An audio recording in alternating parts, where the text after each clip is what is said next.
Thanks very much, especially to Senator Grothman and Jolene Churchill. Can you hear me all right back there in the back row? They've gone through a lot of work to put this together, and I'm very pleased to be here. On some of the brochures that were put out, it declared that I was an expert on border issues, and that's absolutely correct if you believe my father's interpretation of an expert as anybody from being out of town. Therefore, I am. Today I'm going to give you 215 slides and some discussions about these particular slides. It's my experiences and what I found in the Mexican border. I work down on the border. We don't take roads, we take right into the desert. I serve on the Citizens Advisory Board of the Nogales Border Patrol. I've become friends with a lot of the law enforcement agencies down there, including, of course, the Border Patrol. So I'm going to show you some slides today, and I'm going to, actually what I'm doing is I normally have two different things. One is the Mexican cartels and their drug smuggling.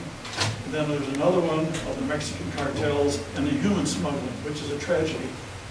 We have, in the first 7 years of this decade, we've lost 1,138 Mexican or foreign nationals in our desert.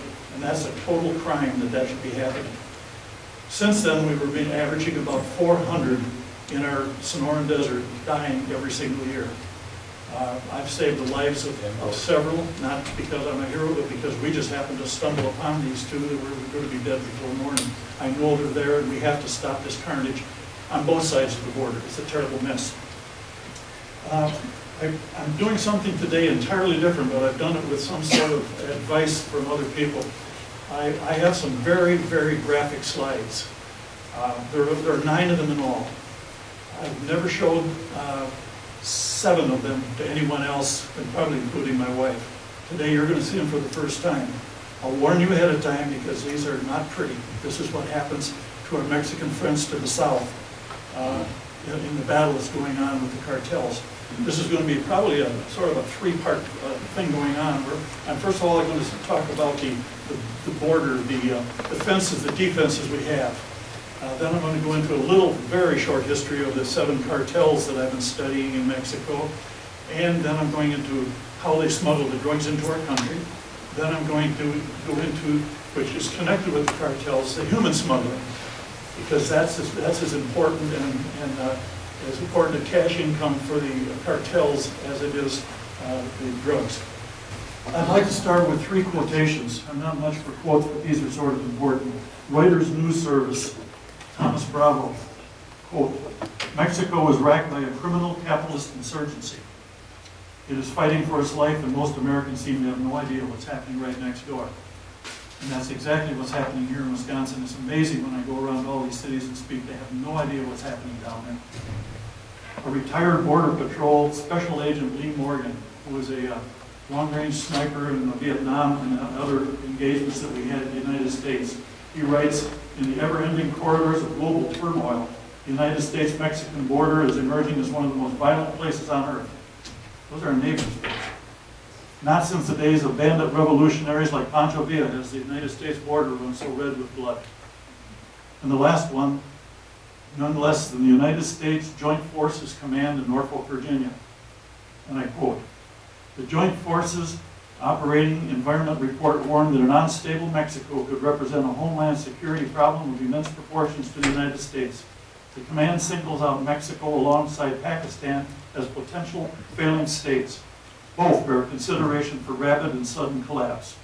America would be the obvious destination for massive refugee flows if its neighbor to the south descended into civil war.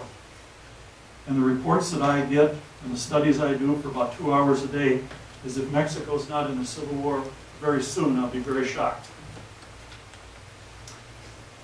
For every 24 people in here, count them off. For every 24, if this were the whole United States, 1 out of every 24 people in this room is an illegal immigrant. As of this morning, the report just came out from the Pew Hispanic Center that 1 out of every 12 babies born in the United States is born to an illegal alien. Incidentally, some people might have trouble with the term illegal alien. I would suggest them that they look it up under Title 8, Section 1324, 1325 of the United States Code. It determines that anybody in the United States that is not a citizen of the United States is called an alien. Anybody that is here legally in the United States that is not a citizen is called a legal alien. Anybody that is here illegally is called an illegal alien. You can call them whatever you like. You can call them Mickey Mouse, but they are still considered illegal aliens by our federal government.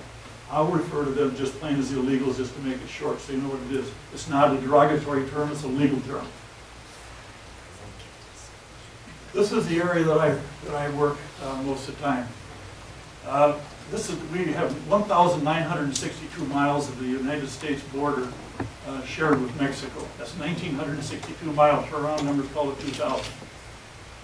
The Tucson sector there with the arrow represents 262 miles of the border. That's where I primarily do my investigations, my documentation, and my work. That represents 13% of the whole Mexican border, just 13%.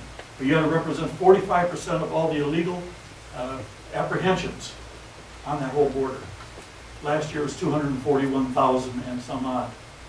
It also represents 47% of all the drug apprehensions or drug confiscations on the border. That was 47%. Last year, 1,202,000 pounds of marijuana was smuggled into this country, and they were apprehended there. 1,202,000 pounds, to put it in a better sense, is 30 full-size semis. Now consider both factors, the illegal immigrants coming through and the drugs. That only represents probably, at best, 25%, because 3/4 almost get through. So you can figure that the illegal apprehensions, 241,673 actually in last year, 725,000 probably made it across. Another figure that we have to be concerned with is regarding the different sectors within that, the different stations within that sector. The estimates are anywhere, or not estimates, it's actual facts. The numbers are between 17 and 20% of the illegals that come across the border and are apprehended are felons in this country. They're not DUIs, they're not jaywalking, they're rapes, murders, armed robbery, heavy drug distribution, and so on. In 2009, 406 registered sex offenders were apprehended in this sector. This is a major sector. You might be curious, the light area down there, a lot of people don't realize this, and a lot of people get pretty upset if they have a border patrol pull them over, and this doesn't happen very often. But that area is called, around the whole United States, it's called the Constitutional Free Zone. 100 miles from any of our borders, the authorities have every right to pull you over just in case they might suspect something wrong with you. They don't do it very often, they're too busy to frankly do it. What the problem is now, Arizona, Janet Brewer and our SB 270, incidentally, I'm a Wisconsin citizen. In Janet Brewer's law was forced because of this. When they decided that they were going to put up the fences, they decided they would take the easiest topography first, and some of the hardest hit areas, like Tijuana. That's all relatively flat. So they decided, let's do all of that there, and that'll keep the illegals from coming across in what they call banzai runs, 200 or 300 at a time, and you grab as many as you can. Then all the way down, New Mexico is relatively easy to fence, and they've done all the same thing in Texas. The reason they left Arizona until the very end is it's not very inhospitable. They figured that the illegal activities wouldn't occur down there because trying to get across the 1,100 square miles of the Sonoran Desert, plus the Santa Rita Mountains and a whole bunch of other things. Well, they were dead wrong. But unfortunately, when it came to securing Arizona, administrations changed, funding dropped, and Arizona was left out. Arizona is nothing but a gigantic funnel. Last year, for instance, we had over 200 Chinese apprehended in our sector, and I refer to our sector. Over 200 Chinese. They used to all come through Texas, but now they can't make it through Texas because they've even closed that up. Now they're coming into the United States through our country. This is a type of territory that we've got in our country that I work. This happens to be the Santa Rita Mountains. Then you've got the rolling hills. This is the most deadly of all areas, in my opinion. We traveled there across this huge Sonoran desert. It's got trees on it, mesquite and such. We traveled the full length of it. There's hardly a spot we haven't been in the last 5 years. But you don't make a mistake in the Sonoran desert. They don't allow one mistake. So we're very prepared when we go into the desert. There's going to be more stories about this sector. Then we've got the wide open range a little bit to the east of us. It's just the flat desert. It looks pretty easy to walk, but I defy you to do that. I want to take you on just a very short trip. Just that people wonder what I'm doing, what my partner and I are doing. He's a colleague who lives in Arizona. In this particular area, we had heard that way out to the west of us, where the Border Patrol doesn't spend a whole lot of time, there's a lot of drug movement and human smuggling. So we decided we would go up. This is a picture of me standing in the United States leaning on a Mexican tree. The only thing that separates me from the Mexican border is that barbed wire fence, and it's got a little gate in it that they sort of made to loop over the tree. Our intention was to photograph and find out really whether there were drug routes. So my partner walked first. We always separate ourselves when we cross the border, so to speak. And this is what we found. You can see the long line at the end of those arrows. That's a drug route and a human smuggling route in the yellow area. The yellow arrow is where they actually come through into our country. And this is what we do. We find things like this and we document it. Now, why do we have to do that? We really don't have to, but for our credibility, I feel more comfortable standing up here and saying, I was there, I stood there, I took this photograph. And this is what I know. Now, I'm going to talk about facts today. I'm not going to give you any opinions. That's up to you. You're going to know where I come from by the end of this conversation, I'm sure. But these are facts. In 5 years, I've only been disputed once on facts, and it was proven wrong before the other gentleman left the room. He was referring to another whole Border Patrol sector. This is what I found. To you, it's nothing. It's just a little piece of burlap. The burlap in the desert says one thing: drugs, massive drugs. They cover their backpacks, their 50-pound packs of marijuana with burlap. They cover their heads with burlap. They cover, in this particular case, a water jug with burlap. That had a hole in it, and this is what he carried. So that just screamed to us that yes, the drugs are active up there, and that desert will destroy burlap very quickly. This was relatively fresh. We don't try to intercept drugs. We don't try to intercept illegal immigrants. All we do is we call the Border Patrol. In this particular case, we called Chief White and said, hey, we're out here south of the Vaca, and yes, there's activity going on out here if you want to know something about it. This is a big fence that seems to be in big controversy right now. This is 2.8 miles of landing mat fence. They use this in Korea instead of pouring concrete for the fighter pilots to land. They use this. This is it's 2.8 miles, and it separates Nogales. I'm standing in the United States taking this picture, and on the other side of the fence, of course, is Nogales, Sonora, Mexico.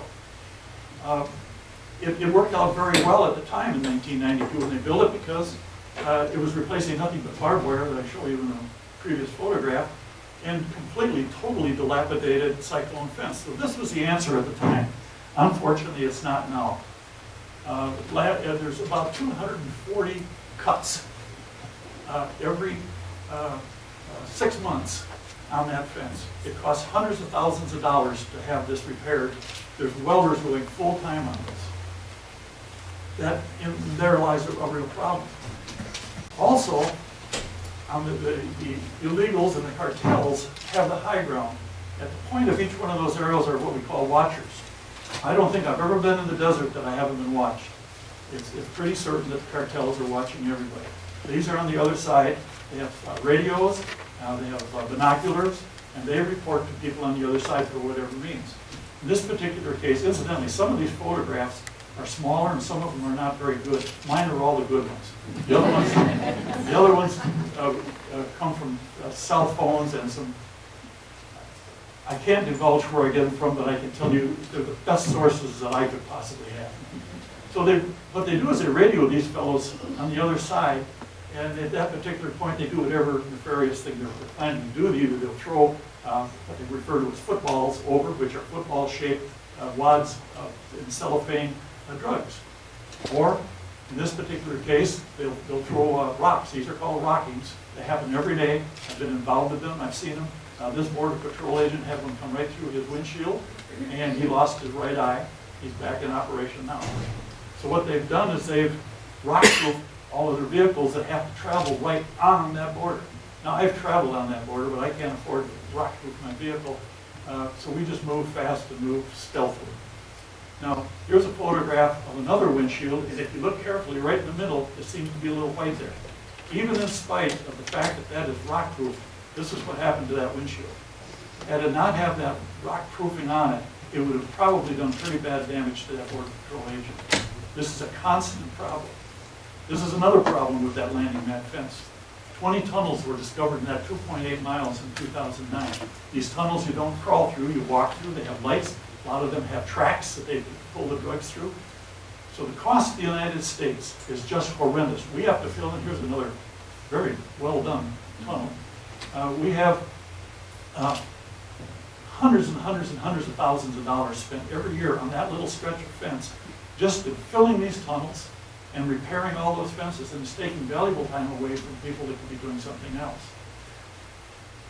2 months before Janet Napolitan, excuse me, that's a Freudian slip, Janet Brewer signed SB 1070. In spite of the fact that the Tucson sector was the hardest hit Border Patrol sector in the United States, and this section of the fence was costing us hundreds and hundreds of thousands of dollars every year. And despite the fact that we were short on Border Patrol agents, 2 months before the signing of SB 1070, Washington, this administration, cut $300 million out of that station's budget. The replacement of that fence has not happened. And 181 agents were moved out of that sector to someplace else. They're badly needed there. Just recently, a Democratic congressman named Gabrielle Giffords from Arizona, and Republican Senator McCain and Kyle, the three of them worked together bipartisanly, and now we have had bills signed in both the House and the Senate. We're not getting the $300 million back, we're getting $600 million. And not only that, we're getting 1,200 Border Patrol agents, don't to be confused with the National Guard. These are Border Patrol agents to try to fix this problem on the desert. This is what we're moving to. This is called a bollard fencing, B-O-L-L-A-R-D. What it is 3 and 4 inch either square or round tubing. It's set in a 5-foot deep trench. The trench is filled with concrete, and each one of those tubes is filled with concrete, and it's connected along the top. Great advantages to this. The primary advantage is, two that you can think of right off the bat, is it can't be dug under. So tunnels are gone. They can't dig because there's a thing called caliche underneath there, and it's just like concrete. But after you get down that far, you're already into the fence. Another reason, and the obvious one, is you can see through it. Thanks to the Israelis for this. Somebody went over there back, I think it was a Border Patrol agent, and they said, "What kind of fences do you have?" And they told them, "How the heck can you see people on the other side?" "Well, we can't." "Well, duh. Make it so you can see it across." These are two, and I can't call them illegal aliens because they're in Mexico, but I can tell you they're 8 or 10 miles from civilization. They don't have a vehicle, and they're planning on coming across. And I would say, as I get on, you'll understand why. Good luck. There's another kind of fencing called double mat. This is a close-up of it.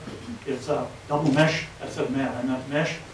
What these fences do, by the way, I should go back a little bit, it completely eliminates the chance of families coming across with children. Women, women just aren't as strong as men, and the infirm, the old people like me. The younger crowd can probably, some of them, get over. They've already found a way to get over this. The young ones, they come with 2 screwdrivers, and they go right up over the top like that. They're generally caught too, and I'll explain that a little later.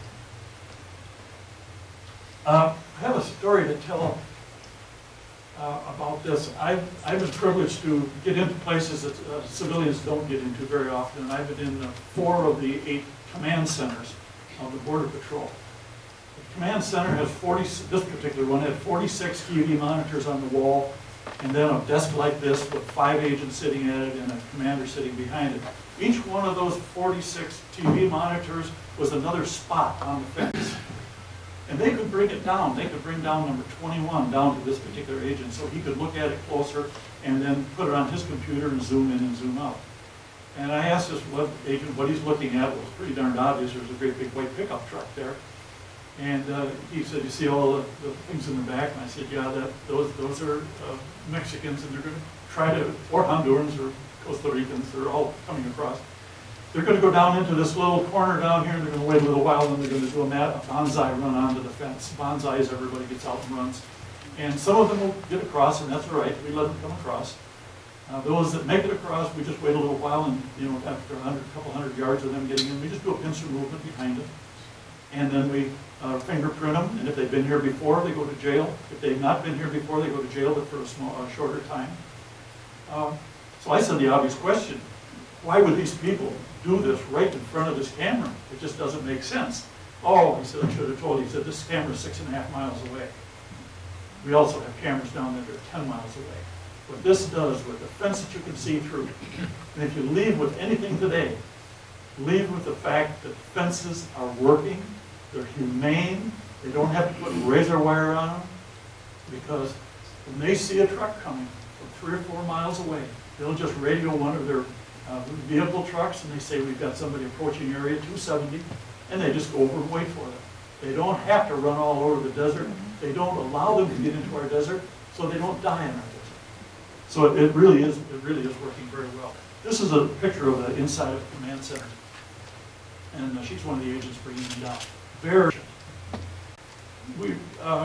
Our beautiful Sonoran Desert is pretty much encumbered with a whole bunch of these vehicles. These at one time either brought illegal immigrants across or drugs, sometimes both. But then we started putting up what's called vehicle barriers. Now these are installed in places where it's out of a residential area. They like to come across in a residential area, obviously, so once they're across, they just run into houses and garages and they're gone forever. But when they come out this far into the desert, it takes them a long time to get to our border. That's why they can put up these. And it takes a long time for them to get across the border. So we've got them out in the open, and we can pick up them and their drugs and paraphernalia. So this has really stopped an awful lot of that. It's very successful. The Buenos Aires National Park used to have to haul away between 300 and 350 vehicles a year. Last year they had to haul away 1. So it is really working. The Border Patrol starts 1 man.